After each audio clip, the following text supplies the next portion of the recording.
வணக்கம் தாமோதரன். சொல்லுங்க மேடம். எங்க இருந்து பேசுறீங்க ஐயா? வணக்கம், எங்க இருந்து பேசுறீங்க? கடலூர் மாவட்டத்துல இருந்து பேசுறேன் மேடம். சரிங்க, உங்களுக்கான சந்தேகங்களை மருத்துவர் கிட்ட கேளுங்க. வணக்கம் ஐயா. வணக்கம் மேடம். சொல்லுங்க ஐயா. அம்மா, எனக்கு இந்த பாதம் உள் பாதம் இருக்கு பாருங்க. சரிங்க. அது எனக்கு வலி, நீ ரொம்ப நேரம் நிக்க முடியல. நீங்க உள்பாதம்னு ஐயா ஒரு நிமிஷம், உள்பாதம்னு சொல்றது பாதம் அடியில உள்பாதம் கரெக்ட்டுங்களா? ஆமா, அந்த இடம் விரல் உள்பட எல்லா இடமும் வலிக்குது. ஓஹோ, சரிங்க. அது டாக்டரை கன்சல்ட் பண்ணதுக்கு ஆர்த்தோ செப்பல் தான், அது வேற எதுவுமே பண்ண முடியாது, ஆர்த்தோ செப்பல் நீங்க போட்டே ஆகணும்ட்டாங்க. அந்த ஆர்த்தோ செப்பல் இல்லாம என்னால நிக்க முடியல. வேற எந்த செப்பலும் போட்டு நிக்க முடியல. இரும்புல நிக்கிற மாதிரி, கல்லுல நிக்கிற மாதிரி இருக்குது வேற செப்பல் போட்டா.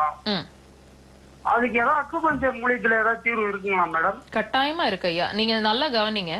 இது எவ்வளவு நாளா இருக்கு உங்களுக்கு இந்த பிரச்சனை?